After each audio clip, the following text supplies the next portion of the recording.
Two in the front row.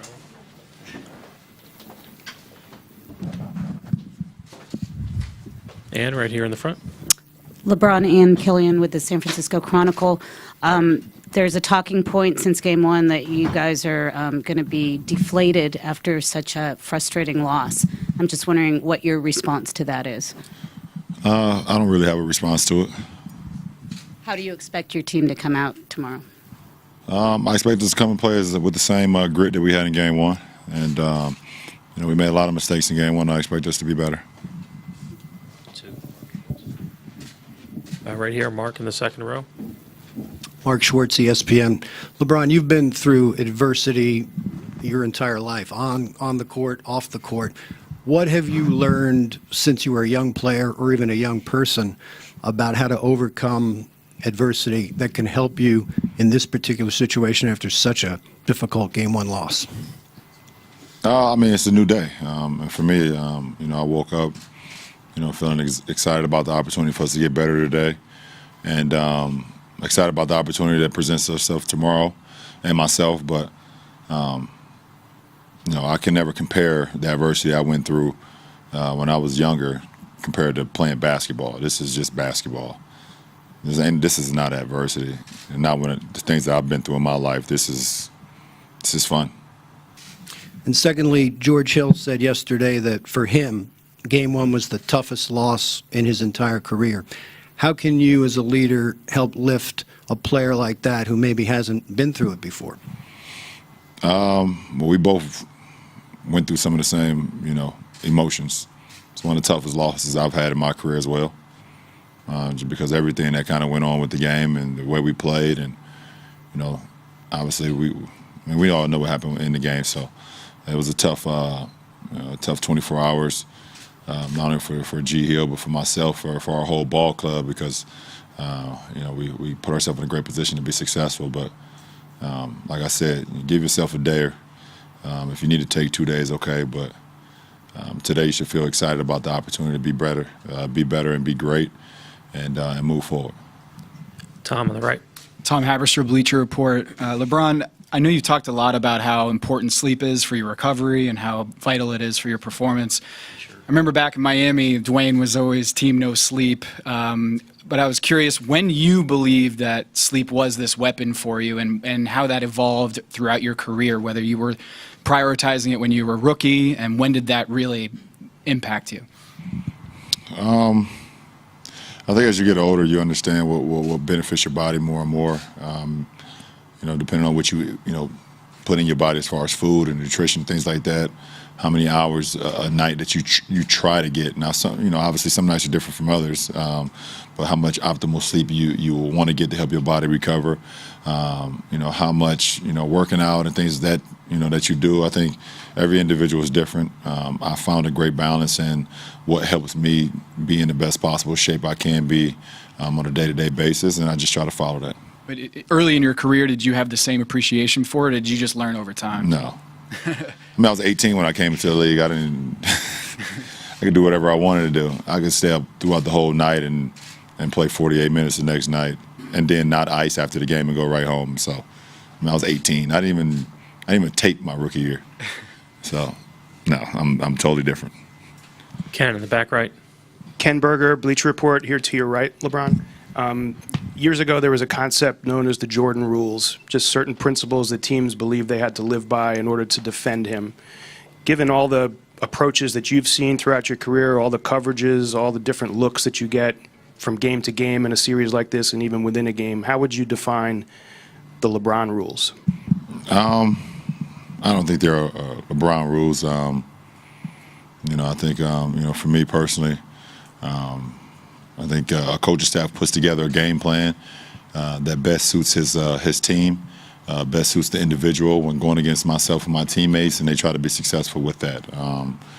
Obviously we all heard of the quote unquote Jordan rules or whatever the case may be, and whoever decided to bring that notion up and a way to stop Jordan. But I think more importantly, this is a team game, and coaching staffs put together game plans that best fits their team. To stop that, either that dynamic player, but also the rest of the guys on the floor as well. And what would you say is the biggest difference in how you're defended now versus when you're early in your career when you first came into the league?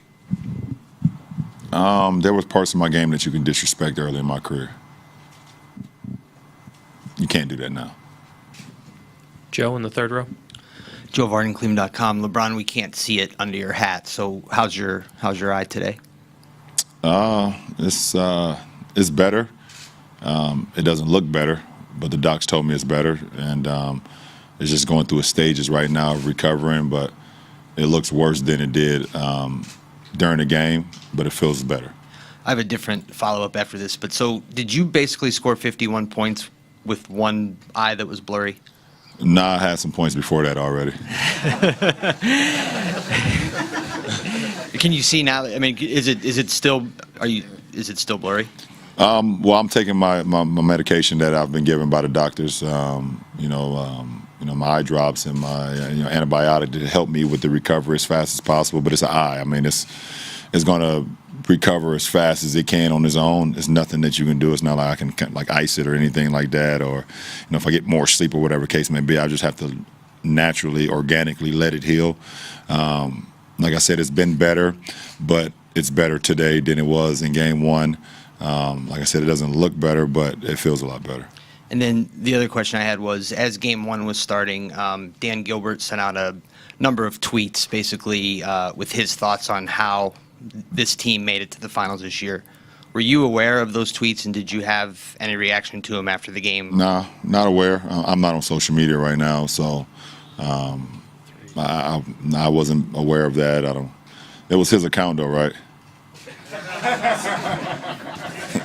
Didn't. Yeah. Tim in the back right.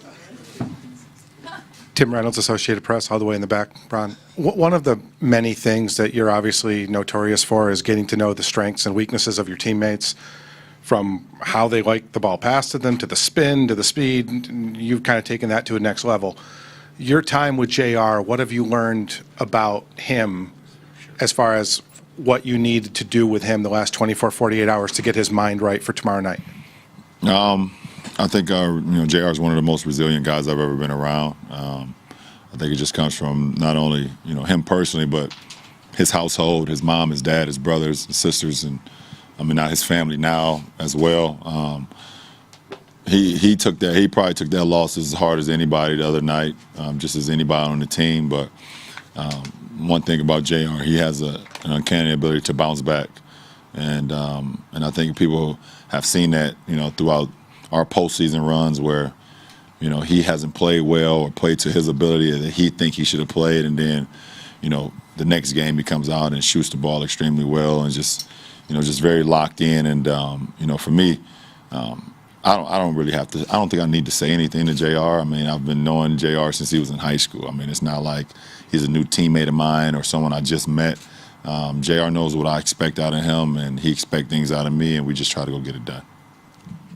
Mark in the front. Mark Medina, Barry News Group. Along the line of questioning regarding the LeBron rules, when you're getting different defensive coverages and switches with different personnel, what sort of things are you reading and trying to take advantage of?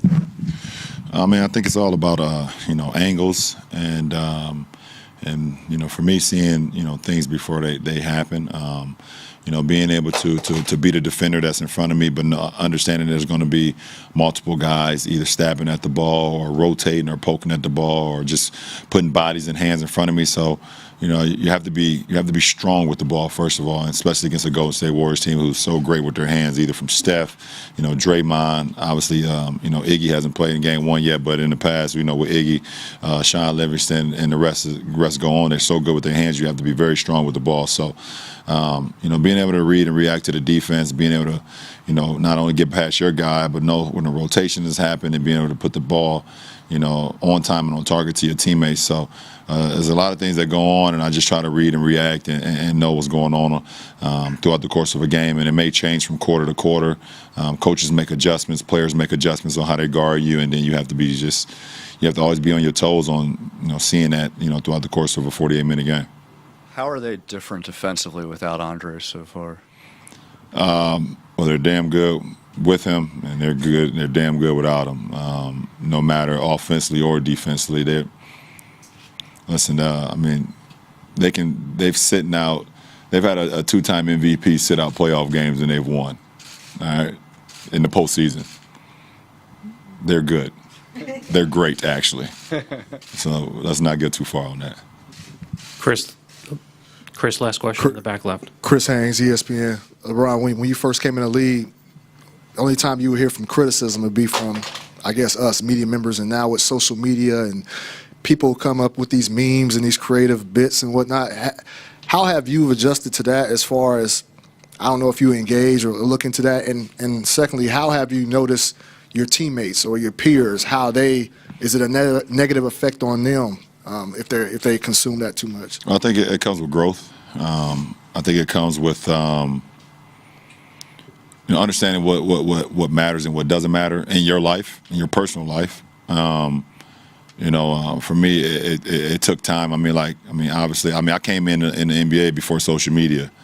I don't know how many people are part of the league before social media that's in here, but I see a few of you got some gray haired guys in here, so you guys are definitely around then.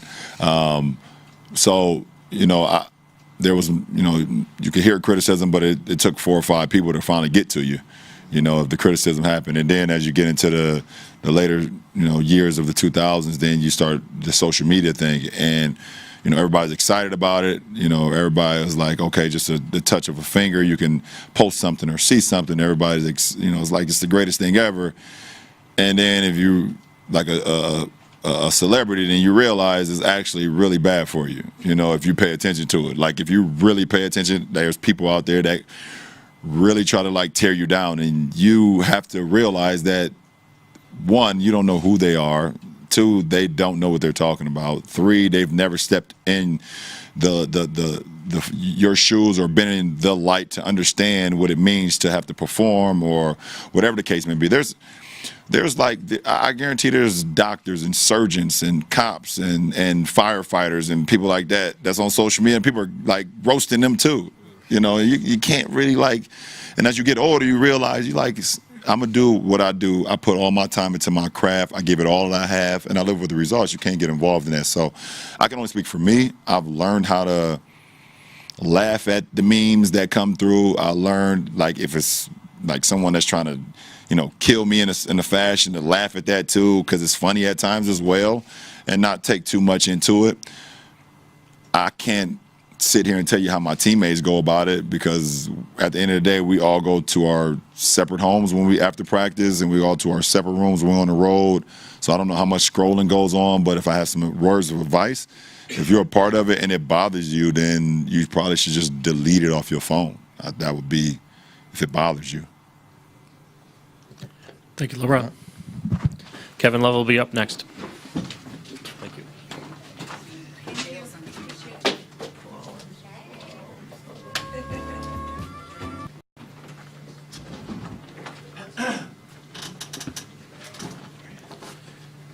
Two in the front. Mark, first question here in the front. Kevin, Mark Schwartz, ESPN. Given the circumstances of the way Game 1 ended, how difficult is it for you, for teammates, to rebound and put all that behind you as if it never happened? And is that the process that you've learned to do in that situation?